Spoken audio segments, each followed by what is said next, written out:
MIM party ఒక స్థానంలో ఆధిక్యంలో ఉంది. మొత్తం మీద సికింద్రాబాద్ కౌంటింగ్ ప్రహసనం ఎలా కొనసాగుతుందో తెలుసుకునే ప్రయత్నం చేద్దాం. మా ప్రతినిధి శ్రీశైలం ప్రస్తుతం అందుబాటులో ఉన్నారు. Over to you Srisailam. నమస్తే. ప్రస్తుతం మనము కౌంటింగ్ సెంటర్ వద్ద ఉన్నాము. దేశవ్యాప్తంగా లోక్సభ ఎన్నికల ఫలితాలు నేడు విడుదల కాబోతా ఉన్నాయి. సో కౌంటింగ్ ఇప్పటికే మొదలైంది. దేశవ్యాప్తంగా 543 ఏదైతే లోక్సభ స్థానాల కౌంటింగ్ మొదలవుతా ఉంది. సో దాదాపు 541 అనుకోండి, 2 కౌంటింగ్ ఆల్రెడీ అయిపోయాయి, ఏకగ్రీవంగా ఎన్నికైపోయింది కాబట్టి 541 స్థానాలకు. తెలంగాణ విషయానికి వస్తే 17 పార్లమెంటు యొక్క స్థానాల కౌంటింగ్ అయితే మొదలైంది. 17తో పాటు కంటోన్మెంట్ సంబంధించిన ఉప ఎన్నిక కౌంటింగ్ కూడా మొదలైంది. సో ప్రస్తుతం మనం ఒక కౌంటింగ్ కేంద్రం వద్ద ఉన్నాము. సికింద్రాబాద్ పార్లమెంట్ సంబంధించినటువంటి కౌంటింగ్ సెంటర్ వద్ద ఉన్నాము. సో ఒకసారి మన బ్యాక్గ్రౌండ్ లో చూసుకోవచ్చు. పోలీస్ డిపార్ట్మెంట్ అంతా కూడా ఇప్పటికే 3 అంచెల భద్రతను ఏర్పాటు చేసింది. సో అన్ని రకాలుగా ఎటువంటి ఇబ్బందికరమైనటువంటి వాతావరణం లేకుండా, ఎటువంటి అలజడులు లేకుండా సో ముందస్తుగానే పోలీస్ డిపార్ట్మెంట్ అంతా కూడా 3 అంచెల భద్రతను అయితే ఏర్పాటు చేసింది కౌంటింగ్ సెంటర్ల వద్ద. సో భారీ స్థాయిలో పోలీసులు అంతా కూడా మోహరించారు. దాదాపు 500 మీటర్స్ దూరంలోకే ఎవరైతే ప్రజలు వస్తున్నటువంటి ప్రజలు కావచ్చు, వాహనాలంతా కూడా డైవర్ట్ చేస్తున్నారు. కౌంటింగ్ సెంటర్లకు కొంత ఆ గ్యాప్ని అయితే మెయింటైన్ చేస్తున్నారు. ఎందుకంటే అక్కడికి ఎవరిని కూడా అలో చేయట్లేదు.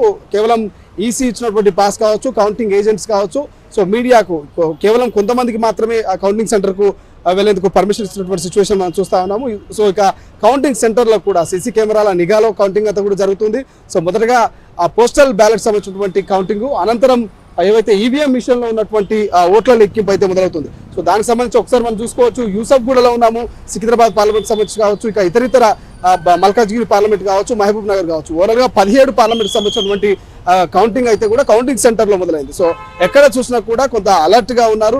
అటు నాయకులంతా కూడా బీజేపీ కావచ్చు, బీఆర్ఎస్ కావచ్చు, కాంగ్రెస్ కావచ్చు, దేశవ్యాప్తంగా ఎన్నికల ఫలితాలు ఎలా ఉండబోతున్నాయి, ఏం జరగబోతుంది, ఇప్పటికే ఇండియా వర్సెస్ ఎన్డీఏ కూటమిల మధ్య కొంత ఒక రకమైనటువంటి వార్ నడుస్తుంది సోషల్ మీడియాలో. మేమంటే మేమే గెలుస్తామన్నటువంటి కార్యకర్తల ప్రచారం కావచ్చు, ఇతరితర అన్ని అంశాలను చూస్తూ ఉంటే కూడా గతంలో మీ అందరికి తెలిసిందే ప్రధాని నరేంద్ర మోడీ సో ఏదైతే ఎన్డీఏ సంబంధించి కూడా ప్రభుత్వం ఉంది. సో ఖచ్చితంగా ఈసారి మళ్ళీ నరేంద్ర మోడీ వస్తున్నటువంటి కొన్ని ఎగ్జిట్ పోల్స్ కూడా మెజారిటీ ఆఫ్ సీట్లు నరేంద్ర మోడీకి రాబోతున్నటువంటి ఒక ఫలితాలను అయితే ఎగ్జిట్ పోల్స్ లో మనం చూసాం. సో ఎగ్జిట్ పోల్స్ అనేటివి నిజంగా ఎగ్జాక్ట్ గా కరెక్ట్ అవుతుందా, లేకపోతే ఏమైనా ఎగ్జిట్ పోల్స్ తారుమారయ్యి మళ్ళీ ఇండియా కూటమి ఏమైనా అధికారంలోకి వచ్చే అవకాశం ఉందా అనేది చూడాల్సిన అవసరం ఉంది. ఇప్పటికే కాంగ్రెస్ వర్సెస్ బీజేపీ నాయకులు అయితే ఖచ్చితంగా ఎగ్జిట్ పోల్స్ రైట్ అవుతాయంటూ అటు బీజేపీ నాయకులు, కాంగ్రెస్ పార్టీ నాయకులు మాత్రం ఎగ్జిట్ పోల్స్ ఎగ్జాక్ట్ గా కాకపోవచ్చు. సో ఖచ్చితంగా మేమే అధికారంలోకి వస్తాము, ఇండియా కూటమి అధికారంలోకి రాబోతున్నటువంటి ఒక రకమైనటువంటి స్టేట్మెంట్ చూస్తా ఉన్నాము, ఒక రకమైనటువంటి ధీమా వ్యక్తం చేస్తా ఉన్నారు. ఇక మరోవైపు దాదాపు 64 కోట్ల మంది కూడా ఈ యొక్క ఓటు హక్కును వినియోగించుకున్నట్టు చూస్తా ఉన్నాం దేశవ్యాప్తంగా కూడా. సో ప్రధానంగా ఇక ఈ ఎన్నికల బరిలో దేశవ్యాప్తంగా 6,800 మంది కూడా బరిలో ఉన్నారు. 6,800 మందిలో ప్రధానంగా మహిళలు 700కు పైగా ఈ యొక్క లోక్సభ ఎన్నికల్లో వాళ్ళు బరిలోకి దిగినట్టు తెలుస్తోంది. సో ఇదంతా ఓవరాల్ గా చూసినట్టయితే కూడా ఈ నేటితో ఒక ఎన్నికల ఫలితాలు అనేది రాబోతా ఉంది. సో ఎన్నో రోజులుగా ఉత్కంఠగా ఎదురు చూస్తా ఉన్నారు. మనందరం చూసాము, దశల వారీగా దేశవ్యాప్తంగా పోలింగ్ జరిగింది. పోలింగ్ అనంతరం కూడా ఎగ్జిట్ పోల్స్ చూసారు. ఎగ్జిట్ పోల్స్ లో కూడా కొంత ఎగ్జైట్ అయినటువంటి తీరు చూసాము అటు కాంగ్రెస్, బీజేపీ, ఇతర నాయకులంతా కూడా. సో ఓవరాల్ గా దేశవ్యాప్తంగా చూసుకున్నట్టయితే 6 ప్రధాన పార్టీలు కనబడతా ఉన్నాయి, 4 ప్రధాన పార్టీలు కనబడతా ఉన్నాయి, 6 ప్రాంతీయ పార్టీలు, ఓవరాల్ గా 10 పార్టీలు మాత్రము ఈ యొక్క డైరెక్ట్ గా ఇండైరెక్ట్ గా ఈ లోక్సభ ఎన్నికల్లో కొంత వాళ్ళ యొక్క ఫలితాలు ఎలా ఉండబోతున్నాయి, వాళ్ళ రాజకీయ భవిష్యత్తు ఎలా ఉండబోతుంది అనేది వాళ్ళు కొంత చూడబోతా ఉన్నాం మనము. సో దీనికి సంబంధించి ఇప్పటికే మనము కౌంటింగ్ సెంటర్ల వద్ద కౌంటింగ్ మొదలైంది. సో ఒకసారిగా మనం చూసుకోవచ్చు.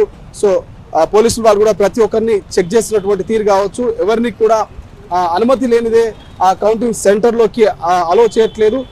పాస్ ఉండాలి, లేదంటే ఒక ఎన్నిక లోపల ఏజెంట్ గా ఉన్న వాళ్ళని మాత్రమే లోపలికి పంపిస్తున్నారు. ఇక ఈసీకి సంబంధించినటువంటి ముందస్తుగా ఎవరైనా పాస్ తీసుకుంటే వాళ్ళని మాత్రమే లోపలికి పంపిస్తున్నారు. సో మీ అందరికి తెలిసిందే ఇక పోస్టల్ బ్యాలెట్ సంబంధించినటువంటి కౌంటింగ్ అయితే మొదలైంది. ఒక్కొక్క చోట 18 నుంచి 20 రౌండ్లు ఉన్నాయి, మరికొద్ది చోట్ల కేవలం 13 నుంచి 15 రౌండ్లు మాత్రమే ఈ యొక్క కౌంటింగ్ అనేది ఉంటుంది. కేవలం 6 స్థానాల్లో మినహాయించి మిగతా అన్ని స్థానాల్లో కూడా 18 నుంచి 21 రౌండ్లు అయితే ఉండే అవకాశం కనిపిస్తుంది. ఇక కంటోన్మెంట్కి సంబంధించినటువంటి ఎన్నిక ఫలితాలు దాదాపు 10 నుంచి 11 లోపల ఫలితాలు అయితే తేలబోతా ఉన్నాయి. కంటోన్మెంట్ లో ఎవరు విజయం సాధించబోతున్నారు అనేది మనకు కొంత 11 నుంచి 12 ఆ సమయంలో ముందస్తుగానే మనకు సమాచారం అయితే రాబోతున్నది. దానికి సంబంధించి పక్కన పెడితే ఒక్కసారిగా లోక్సభ స్థానాలు 17 స్థానాలకు సంబంధించి మనము డిస్కస్ చేసినట్టయితే మాత్రము ఈ 17 స్థానాలకు సంబంధించినటువంటి ప్రతి కౌంటింగ్ సెంటర్ వద్ద కూడా ఇదే పరిస్థితి కనిపిస్తుంది. ఎందుకంటే ముందస్తు జాగ్రత్తలు తీసుకున్నారు. ఉదయం 4 నుంచి 5 గంటల లోపే ఏదైతే కౌంటింగ్ సెంటర్ల లోపలికైతే కౌంటింగ్ అధికారులంతా కూడా వెళ్ళారు. కౌంటింగ్ సంబంధించినటువంటి ఏర్పాట్లు కావచ్చు, దానికి సంబంధించినటువంటి అన్ని రకాల విధి విధానాలను అయితే రూపొందించుకున్నారు. సో కౌంటింగ్ సెంటర్లు ఒక రకంగా చెప్పాలంటే ఉదయం 4 గంటలకే ఓపెన్ అయినట్టు తెలుస్తోంది. సో ఇప్పటికే ఏజెంట్లంతా కూడా ఆ యొక్క కౌంటింగ్ సెంటర్లకు చేరుకున్నారు.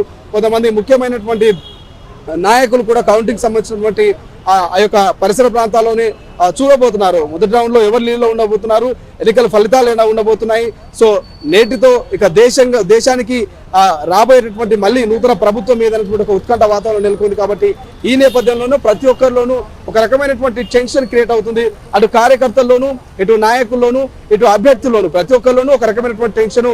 సో ఇన్ని రోజులు కష్టపడి ప్రచారం చేసి ఇక పోలింగ్ ముగిసింది, ఎన్నికల ఫలితాలు రాబోతా ఉన్నాయి. కాబట్టి ఏం జరగబోతున్నటువంటి ఒక్కొక్క నిమిషం, ఒక్కొక్క కౌంటింగ్, ఒక్కొక్క రౌండ్ అనేది కొంత ఉత్కంఠ రేపుతున్నటువంటి పరిస్థితి. కార్యకర్తల్లోనూ, నాయకుల్లోనూ, ఇక అభ్యర్థుల్లోనూ ఒక రకమైనటువంటి టెన్షన్ పడుతున్నారు. సో ఏం జరగబోతుంది, ఎవరు గెలవబోతున్నారు, ఏ ప్రభుత్వం మళ్ళీ ఢిల్లీలో అధికారంలోకి రాబోతున్నటువంటి ఒక రకమైనటువంటి వాతావరణం మనం చూస్తా ఉన్నాం. ఇప్పటికే ఎగ్జిట్ పోల్స్ అన్ని కూడా తెలంగాణ కావచ్చు, ఆంధ్ర కావచ్చు, ఇతర రాష్ట్రాలలో కూడా ఎవరికి ఎన్ని సీట్లు రాబోతున్నాయి, ఎవరి భవిష్యత్ ఏంటి అనేటువంటి ఒక రకమైనటువంటి చర్చలు కూడా నడిచాయి. ఎగ్జిట్ పోల్స్ ఓవరాల్ గా మెజారిటీ ఆఫ్ ఎగ్జిట్ పోల్స్ అన్ని కూడా ఎన్డీఏ కూటమి అంటే నరేంద్ర మోడీ ప్రభుత్వం మళ్ళీ అధికారంలోకి రాబోతున్నటువంటి ఒక ఎగ్జిట్ పోల్స్ యొక్క ఫలితాలు మనం చూసాము.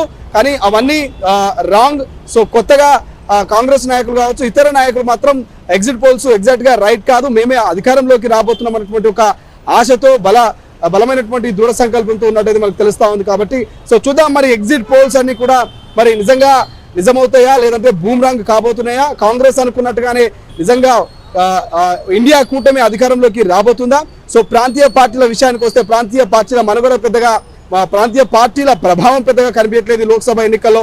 ప్రధానంగా బీఆర్ఎస్ పార్టీకి సంబంధించి కూడా కొన్ని ఎగ్జిట్ పోల్స్ 1 లేదా అంతకంటే తక్కువ, అంటే 0 లేదా 1 సీటు బీఆర్ఎస్కి వచ్చే అవకాశం ఉంది. ఇక కాంగ్రెస్ కు ఓవరాల్ గా 6 నుంచి 8 సీట్లు వచ్చే అవకాశం ఉంది. అదేవిధంగా బీజేపీ విషయానికి వస్తే 8 నుంచి 10 సీట్లు వచ్చే అవకాశం ఉంది. ఎంఐఎం కు 1 సీట్ వచ్చే అవకాశం ఉన్నట్టు ఎగ్జిట్ పోల్స్ చెప్పినాయి. కాబట్టి సో నిజానికి ఏం జరగబోతుంది మరి ఈ కౌంటింగ్ సెంటర్ లో ఇవాళ ఫలితాలను బట్టి మనకు తెలియబోతుంది. నిజానికి ఏం జరగబోతుంది, ఎగ్జిట్ పోల్స్ ఎగ్జాక్ట్ గా నిజమవుతుందా, లేకపోతే నాయకులు పెట్టుకున్న నమ్మకమే నిజమవుతుందా అనేది చూడాల్సిన అవసరం ఉంది. సో ఏది ఏమైనా మాత్రము కౌంటింగ్ సెంటర్ లో మాత్రము పటిష్టమైనటువంటి భద్రత, అదేవిధంగా సీసీ కెమెరాల నిఘా కావచ్చు, అన్ని రకాల ఏర్పాట్లు చేశారు. కౌంటింగ్ మొదలైంది కాబట్టి ఒక్కొక్క రౌండ్ ఒక్కొక్క రకంగా ఉండబోతుంది, ఒక్కొక్క రౌండ్ కి ఒక్కొక్క టెన్షన్ క్రియేట్ కాబోతుంది. కాబట్టి సో ఒకసారి మనం కౌంటింగ్ సెంటర్ నుంచి తొలి వెలుగు ఎక్స్క్లూజివ్ గా మీకు లైవ్ అందిస్తుంది. కాబట్టి ఒకసారిగా చూసుకోవచ్చు. ఈ యొక్క రకమైనటువంటి వాతావరణం మీకు కల్పిస్తుంది. సో దేశవ్యాప్తంగా కావచ్చు, రాష్ట్రాల వారీగా కావచ్చు, ప్రతి ఒక్కరిలోనూ ఒక రకమైనటువంటి టెన్షన్ అయితే మనకు కనిపిస్తుంది. సో చూద్దాం మరి నిజంగా ఏం జరగబోతుంది, సో ఫలితాలు ఎలా ఉండబోతున్నాయి, మరి దేశవ్యాప్తంగా కావచ్చు, రాష్ట్రాల వ్యాప్తంగా సో ఎన్ని మెజారిటీ ఆఫ్ సీట్లను కాంగ్రెస్ కావచ్చు, బీజేపీ రాష్ట్రాల వారిగా ఇవ్వబోతుంది. 543 సీట్లకు గాను అటు బీజేపీకి, ఇటు కాంగ్రెస్ కు, ఇతర ప్రాంతీయ పార్టీలకు ఎన్ని రాబోతున్నాయి అనేది ఇక చూడాల్సిన అవసరం ఉంది. కాబట్టి సో ఇక మీకైతే మినిట్ టు మినిట్ అప్డేట్స్ అందిస్తూనే ఉంటాము. సో తొలి వెలుగు ఎక్స్క్లూజివ్ గా లైవ్ అందిస్తూనే ఉంది. సో చూద్దాం ఏం జరగబోతుంది, మొదటి రౌండ్ లో ఎవరు లీడ్ లో ఉండబోతున్నారు.